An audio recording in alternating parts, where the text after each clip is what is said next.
حضرت محمد صلی اللہ علیہ وسلم کو آخری بار غسل دیتے وقت کیا معجزہ ہوا؟ حضرت علی فرماتے ہیں کہ مجھے حضرت محمد صلی اللہ علیہ وسلم نے وصیت فرمائی کہ میرے غسل کا انتظام تم ہی کرنا، کیونکہ میرے جسم پر جس کی بھی نگاہ پڑے گی وہ نابینا ہو جائے گا۔ جب حضرت علی نے غسل دیا، پھر جو معجزہ حضرت محمد صلی اللہ علیہ وسلم کو آخری وقت غسل دیتے وقت آیا۔ بسم اللہ الرحمن الرحیم۔ السلام علیکم ناظرین، حضرت فاطمہ رضی اللہ تعالی عنہا فرماتی ہیں کہ میں حضور اکرم صلی اللہ علیہ وسلم کے سرانے بیٹھی ہوئی تھی کہ کسی شخص نے السلام علیکم یا اہل بیت نبوت کہہ کر اندر آنے کی اجازت طلب کی۔ میں نے کہا اے اللہ کے بندے، اللہ تمہیں جزائے خیر دے، آپ صلی اللہ علیہ وسلم کو آرام کرنے دو۔ آپ صلی اللہ علیہ وسلم عبادت میں مشغول ہیں۔ آنے والے نے بلند آواز سے کہا مجھے اندر آنے کی اجازت دے دو، کیونکہ اس کے بغیر کوئی چارہ کار نہیں ہے۔ اور اسی وقت میں آپ صلی اللہ علیہ وسلم نے اپنی آنکھیں کھولیں اور سیدہ فاطمہ رضی اللہ تعالی عنہا سے فرمایا تمہیں پتہ ہے تم کس سے باتیں کر رہی ہو؟ میں نے عرض کیا نہیں۔ حضور پاک صلی اللہ علیہ وسلم نے فرمایا یہ ملک الموت ہیں، انہیں اندر آنے کی اجازت دے دو۔ حضرت عزرائیل علیہ السلام اندر آئے اور آتے ہی السلام علیکم یا رسول اللہ کہا۔ پھر آپ صلی اللہ علیہ وسلم نے جواب میں وعلیکم السلام یا امین اللہ کہا۔ پھر حضرت عزرائیل علیہ السلام فرمانے لگے مجھے اس ذات کی قسم کہ جس نے آپ کو پیغمبر بنا کر بھیجا ہے، یا رسول اللہ صلی اللہ علیہ وسلم، پہلے میں نے کبھی کسی سے اجازت طلب نہیں کی اور آئندہ بھی کسی سے طلب نہیں کروں گا۔ حضور اکرم صلی اللہ علیہ وسلم کے وصال شریف کے وقت جبرائیل علیہ السلام حاضر ہوئے اور عرض کرنے لگے یا رسول اللہ صلی اللہ علیہ وآلہ وسلم، آج آسمانوں پر آپ کے استقبال کی تیاریاں ہو رہی ہیں۔ اللہ تعالیٰ نے جہنم کے داروغہ مالک کو حکم دیا ہے کہ مالک میرے حبیب صلی اللہ علیہ وسلم کی روح مبارک آسمانوں پر تشریف لا رہی ہے۔ اس اعتزاز میں دوزخ کی آگ کو بجھا دو اور جنت کی حوروں سے فرمایا کہ تم سب سجو سمرو، اور فرشتوں سے فرمایا کہ تعظیم روح مصطفیٰ صلی اللہ علیہ وسلم کے لیے صف بصف کھڑے ہو جاؤ۔ اور اللہ تعالیٰ نے مجھے حکم فرمایا ہے کہ میں آپ صلی اللہ علیہ وسلم کی خدمت میں حاضر ہو کر آپ کو بشارت دوں کہ تمام انبیاء اور ان کی امتوں پر جنت حرام ہے جب تک کہ آپ صلی اللہ علیہ وسلم اور آپ صلی اللہ علیہ وسلم کی امت جنت میں داخل نہ ہو جائے۔ اور کل قیامت کو اللہ پاک آپ کی امت پر آپ کے طفیل اس قدر بخشش اور مغفرت کی بارش فرمائے گا کہ آپ راضی ہو جائیں گے۔ وفات کے وقت حضور اکرم صلی اللہ علیہ وسلم نے ملک الموت سے فرمایا اے ملک الموت، مجھے اپنے رب کی ملاقات کا شوق ہے، اب تم جس کام کے لیے آئے ہو وہ کام کرو۔ ملک الموت نے فرمایا کہ مجھے حکم ہے کہ آپ صلی اللہ علیہ وسلم کی مرضی ہو تب ہی روح مبارک قبض کروں۔ حضور صلی اللہ علیہ وسلم نے ملک الموت کو روح قبض کرنے کی اجازت دے دی۔ ملک الموت نے روح مبارک قبض کرنی شروع کر دی۔ موت کی تکلیف سے حضور اکرم صلی اللہ علیہ وسلم کی پیشانی پر پسینہ آیا۔ سکرات کی تکلیف شروع ہوئی تو فرمایا اے اللہ موت کی بڑی سخت تکلیف ہے، اللہ تو ہی موت کی تکلیف کو آسان کر دے۔ مٹی کے پیالے میں پانی بھر کر رکھوایا۔ موت کی گھبراہٹ میں بار بار پانی میں ہاتھ ڈالتے اور وہ ہاتھ اپنے منہ پر پھیرتے اور فرماتے اللہ مجھے اپنے پاس بلا لے۔ حضرت فاطمہ رضی اللہ تعالی عنہا نے کہا یا رسول اللہ صلی اللہ علیہ وسلم، آج آپ کو بہت تکلیف ہے۔ پھر آپ صلی اللہ علیہ وسلم نے فرمایا اے فاطمہ، آج کے بعد تیرے بابا پر کوئی تکلیف نہیں ہوگی۔ اے فاطمہ، جب میرا انتقال ہو جائے تو تم انا للہ و انا الیہ راجعون کہنا۔ پھر فرمایا اے ملک الموت، تم اپنا کام پورا کرو۔ پھر آپ صلی اللہ علیہ وسلم کو نزاع کی تکلیف زیادہ ہوئی۔ پھر حضرت جبرائیل علیہ السلام نے حضور صلی اللہ علیہ وسلم کی طرف سے اپنا منہ پھیر لیا۔ حضور صلی اللہ علیہ وسلم نے فرمایا جبرائیل، کیا اس وقت میرا منہ تمہیں اچھا معلوم نہیں ہوتا جو تم نے منہ پھیر لیا ہے؟ پھر حضرت جبرائیل علیہ السلام روئے اور عرض کرنے لگے یا رسول اللہ صلی اللہ علیہ وآلہ وسلم، کس دل سے آپ کی نزاع کی حالت دیکھ سکتا ہوں؟ پھر حضور صلی اللہ علیہ وسلم نے فرمایا اے لوگو دیکھو نماز کی حفاظت کرنا۔ یہ فرما کر پھر رسول اللہ صلی اللہ علیہ وآلہ وسلم نے فرمایا یا رب امتی، یہ کہتے کہتے آپ صلی اللہ علیہ وسلم کی جان سینے تک پہنچ چکی تھی، نیچے کے جسم کی جان نکل چکی تھی، مگر امت گناہگار کا کلمہ منہ پر جاری تھا۔ حضرت جبرائیل علیہ السلام نے عرض کیا یا رب العالمین فرماتا ہے کہ اس امت کی اس قدر محبت آپ کے دل میں کس نے ڈالی؟ تو آپ صلی اللہ علیہ وسلم نے فرمایا اللہ تعالیٰ نے۔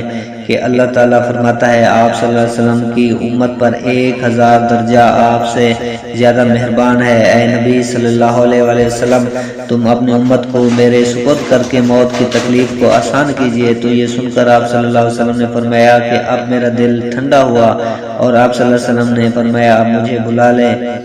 پھر بے ہوشی طاری ہوئی اور ماتھے پر مشک کی خوشبو کا پسینہ جاری ہوا۔ ناظرین، یہ رات کا وقت ہے، حضرت محمد صلی اللہ علیہ وسلم نزاع کی حالت میں ہیں اور حجرہ مبارک میں ہیں۔ دنیا کی قلت کے سبب چراغ میں تیل نہیں ہے۔ حضرت عائشہ رضی اللہ تعالیٰ عنہا نے اٹھ کر ہمسائے کی عورتوں کے پاس چراغ بھیج کر کہا کہ اللہ کے واسطے 2 بوند تیل کی ہمارے چراغ میں ڈال دو کہ جناب رسول اللہ صلی اللہ علیہ وسلم اندھیرے میں وفات پا رہے ہیں۔ ہاتھ آپ صلی اللہ علیہ وسلم کا آسمان کی طرف تھا، زبان پر کلمہ جاری تھا، اور آپ صلی اللہ علیہ وسلم کی گردن ایک طرف ہو گئی، چاروں طرف روشنی ہی روشنی پھیل گئی اور روح مبارک آسمان کی طرف پرواز کر گئی۔ اور ناظرین، ایک بہت بہترین خوشبو حجرہ مبارک میں پیدا ہوئی۔ طبیعت نے جان لیا کہ حضور صلی اللہ علیہ وسلم براق پر سوار ہوئے واپس نہ آئیں گے۔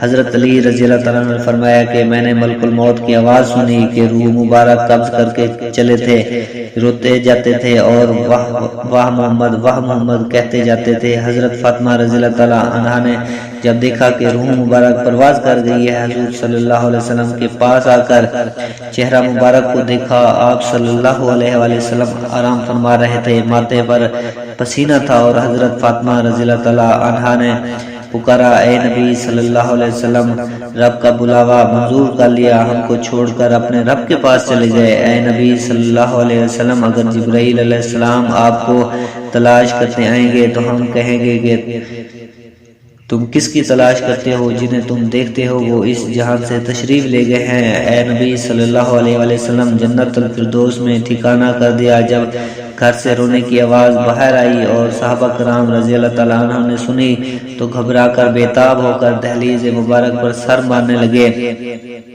حضور صلی اللہ علیہ وسلم کی وفات کی خبر سن کر صحابہ کرام کی عقلیں جاتی رہیں۔ حضرت عبداللہ بن انیس رضی اللہ تعالیٰ عنہ غم سے انتقال کر گئے۔ حضرت عمر رضی اللہ تعالیٰ عنہ بھی دیوانہ ہو گئے، دیوانوں کی طرح حجرہ مبارک پر آئے اور عرض کیا، مجھے ذرا حضور صلی اللہ علیہ وآلہ وسلم سے ملا دو، ایک نظر مجھے حضور صلی اللہ علیہ وسلم سے ملا دو۔ اہل بیت نے حضرت عمر رضی اللہ تعالیٰ عنہ کو حجرے میں بلایا۔ حضرت عمر رضی اللہ تعالیٰ عنہ نے دیکھا کہ آپ صلی اللہ علیہ وسلم لیٹے ہوئے ہیں۔ آپ صلی اللہ علیہ وآلہ وسلم کے منہ پر چادر سر کا کر دیکھا اور کہا کہ آج ایسی غشی اور بے ہوشی ہوئی ہے کہ آپ ہوشیار نہیں ہوتے، کیا کوئی وحی اتری ہے؟ حضرت عمر رضی اللہ تعالیٰ عنہ نے اپنی آنکھوں سے دیکھ لے، مگر ان کے دل کو یقین نہیں ہوا کہ آپ صلی اللہ علیہ وسلم وفات پا گئے ہیں۔ جب رسول اللہ صلی اللہ علیہ وسلم کا وصال ہوا تو آپ صلی اللہ علیہ وسلم کے غسل کے متعلق سوال پیدا ہوا کہ آپ صلی اللہ علیہ وسلم کو عام آدمی کی طرح برہنہ غسل دیا جائے یا پھر کپڑے میں؟ تمام موجود لوگوں پر خواب کا غلبہ ہو گیا، جہاں تک کہ تمام اپنے اپنے سینوں پر تھوڑیاں رکھ کر آرام کرنے لگے۔ اسی وقت ان کے کانوں میں آواز آئی، رسول اللہ صلی اللہ علیہ وسلم کو ان کے پیرہان میں ہی غسل دو۔ حضرت سیدنا امیر المومنین حضرت علی رضی اللہ تعالیٰ عنہ فرماتے ہیں کہ مجھے حضرت محمد صلی اللہ علیہ وسلم نے وصیت فرمائی کہ میرے غسل کا انتظام تم ہی کرنا، کیونکہ میرے سطر پر جس کی بھی نگاہ پڑے گی وہ نابینا ہو جائے گا۔ حضرت علی رضی اللہ تعالیٰ عنہ نے آپ صلی اللہ علیہ وآلہ وسلم کو غسل دیتے ہوئے آپ کے بدن مبارک پر کسی قسم کا کوئی میل نہ دیکھا، تو اسی وقت حضرت علی رضی اللہ تعالیٰ عنہ کی زبان پر آیا، یا رسول اللہ صلی اللہ علیہ وسلم، آپ پر میرے ماں باپ قربان، آپ کتنے پاکیزہ ہیں۔ حضور صلی اللہ علیہ وسلم کی تدفین کے دن اس قدر خاموشی چھا گئی کہ بعض صحابہ بعض کو دیکھنے نہ پائے، اگر وہ اپنی ہتھیلی کو کھول دے تو کچھ نظر نہیں آتا۔ یہ تاریکی حضور صلی اللہ علیہ وسلم کی تدفین تک چھائی رہی۔ حضرت علی رضی اللہ تعالیٰ عنہ کو بیان ہے، جب حضور صلی اللہ علیہ وسلم کا انتقال ہوا تو غیب سے آواز آئی، السلام علیکم یا اہل بیت ورحمۃ اللہ وبرکاتہ۔ کہتے ہیں حضور صلی اللہ علیہ وسلم جب وفات پا گئے تو آپ کے موزن حضرت عبداللہ بن زید رضی اللہ عنہ نے یہ خبر سنی تو اس قدر غمزدہ ہوئے کہ نابینا ہونے کی دعا مانگنے لگے اور کہنے لگے میرے آقا کے بغیر یہ دنیا میرے لیے کسی کام کی نہیں رہی، آپ اسی وقت نابینا ہو گئے۔ لوگوں نے کہا تم نے یہ دعا کیوں مانگی؟ تو انہوں نے فرمایا لذت نگاہ تو آنکھوں میں ہے، مگر حضور صلی اللہ علیہ وسلم کے بعد اب میری آنکھیں کسی کا دیدار کا شوق نہیں رکھتی۔ حضرت علی کہتے ہیں جب ہم حضور صلی اللہ علیہ وسلم کو دفن کر رہے تھے تو ایک اعرابی آ کر حضور صلی اللہ علیہ وسلم کی تربت پر لیٹ گیا اور کہتا تھا یا رسول اللہ صلی اللہ علیہ وسلم، آپ نے حکم دیا اور ہم نے سنا، آپ قرآن کریم اللہ تعالیٰ سے سیکھا اور ہم نے آپ سے سیکھا۔ اللہ تعالیٰ نے فرمایا اگر یہ لوگ اپنی جانوں پر ظلم کریں اور آپ کی بارگاہ میں حاضر ہو کر اللہ تعالیٰ سے استغفار کریں اور اللہ کے رسول صلی اللہ علیہ وسلم ان کی بخشش طلب کریں تو وہ اللہ کو بہت توبہ قبول کرنے والا اور رحم کرنے والا پائیں گے۔ ہم نے اپنی جانوں پر ظلم کیا اور آپ صلی اللہ علیہ وسلم کی بارگاہ میں حاضر ہوئے ہیں تاکہ آپ ہماری بخشش طلب کریں۔ اسی وقت قبر اثر سے آواز آئی کہ تم بخش دیے گئے ہو، تم بخش دیے گئے ہو۔ نبی اکرم صلی اللہ علیہ وسلم کی خبر وفات کے بعد مسلمانوں کی جگر کٹ گئے، قدم لڑکھڑا گئے، چہرے بجھ گئے، آنکھیں خون بہنے لگیں، ارض و سما سے خوف آنے لگا، سورج تاریک ہو گیا، آنسو بہہ رہے تھے اور نہیں تھمتے تھے۔ کئی صحابہ حیران و سرگردان ہو کر آبادیوں سے نکل گئے، کوئی جنگل کی طرف بھاگ گیا، جو بیٹھا تھا بیٹھا رہ گیا، جو کھڑا رہا تھا اس کو بیٹھ جانے کا یارانہ ہوا۔ مسجد نبی قیامت سے پہلے قیامت کا نمونہ پیش کر رہی تھی۔ صدیق اکبر تشریف لائے اور چپ چاپ حجرہ عائشہ میں داخل ہو گئے۔ یہاں رحمت للعالمین کی میت پاک پڑی تھی۔ صدیق اکبر نے چہرہ اقدس سے کپڑا اٹھا کر پیشانی مبارک پر بوسہ دیا اور پھر چادر ڈھانک دی اور رو کر کہا نبی اکرم صلی اللہ علیہ وسلم پر میرے ماں باپ قربان، آپ کی زندگی بھی پاک تھی اور آپ کی موت بھی پاک ہے واللہ اب آپ پر دو موتیں وارد نہیں ہوں گی۔ اللہ نے جو موت لکھ رکھی تھی آپ نے اس کا ذائقہ چکھ لیا اور اب اس کے بعد موت ابد تک آپ کا دامن نہ چھو سکے گی۔ جب صدیق اکبر مسجد نبی میں تشریف لائے، حضرت عمر فاروق رضی اللہ تعالیٰ عنہ غیر بے بسی سے نڈھال کھڑے تھے اور بڑے درد جوش سے اعلان کر رہے تھے کہ منافقین کہتے ہیں کہ محمد انتقال فرما گئے ہیں، واللہ آپ نے وفات نہیں پائی، آپ اللہ تعالیٰ کی بارگاہ میں موسیٰ کی طرح طلب کیے گئے ہیں جو 40 روز غائب رہ کر واپس آ گئے تھے۔ اس وقت موسیٰ کی نسبت بھی یہی کہا جاتا تھا کہ آپ وفات پا گئے ہیں۔ خدا کی قسم محمد صلی اللہ علیہ وسلم بھی انہی کی طرح دنیا میں واپس تشریف لائیں گے اور ان لوگوں کے ہاتھ پاؤں کاٹ دیں گے جو آپ پر وفات کا الزام لگاتے ہیں۔ حضرت صدیق اکبر نے حضرت عمر فاروق کا کلام سنا تو فرمایا عمر سنبھلو اور خاموش ہو جاؤ۔ جب حضرت عمر فاروق اپنے فتگی میں بہہ چلے گئے تو صدیق اکبر نہایت ہی دانش مندی کے ساتھ ان سے الگ ہٹ گئے اور خود گفتگو شروع کر دی۔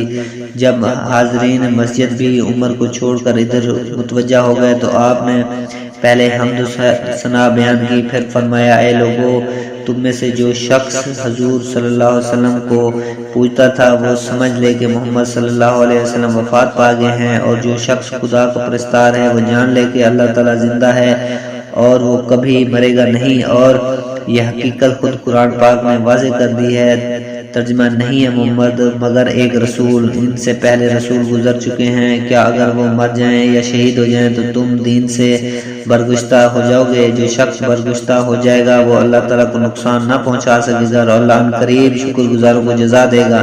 اس آیات پاک کو سن کر تمام مسلمان چونک پڑے۔ عبداللہ فرماتے ہیں کہ خدا کی قسم لوگ ہم ایسا معلوم ہوتا ہے کہ یاد اس سے پہلے نازل ہی ہوئی تھی۔ عمر فرماتے ہیں کہ ابو بکر سے یاد سن کر میرے پاؤں ٹوٹ گئے اور کھڑے رہنے کی قوت باقی نہیں رہی تھی، میں زمین پر گر پڑا اور مجھ کو یقین ہو گیا کہ واقعی محمد رحلت فرما گئے ہیں۔ سیدہ فاطمہ غم سے نڈھال تھی اور فرما رہی تھی پیارے باپ نے دعوت حق کو قبول کیا اور فردوس برئی میں نزول فرمایا۔ وہ کون ہے جو جبریل امین کو اس حادثہ غم کی اطلاع کر دے؟ الہی فاطمہ کی روح کو محمد کی روح کے پاس پہنچا دے۔ الہی مجھے دیدار رسول کی مسرت عطا فرمائے۔ الہی مجھے اس میت کے ثواب سے بہراور کر دے الہی، مجھے رسول امین کی شفاعت سے محروم نہ رکھنا۔ سیدہ عائشہ صدیقہ کے دل و جان پر غم کی گھٹائیں چھا گئی تھیں اور زبان اخلاق پیغمبری کی ترجمانی کر رہی تھی۔ حیف وہ نبی جس نے تمول پر فقیری کو چن لیا، جس نے تمغری کو جس نے تمول پر فقیری کو چن لیا، جس نے تمغری کو ٹھکرا دیا اور مسکینی قبول کر لی۔ وہ صاحب خلق عظیم جو ہمیشہ آٹھوں پہر نفس سے جنگ آزما رہا،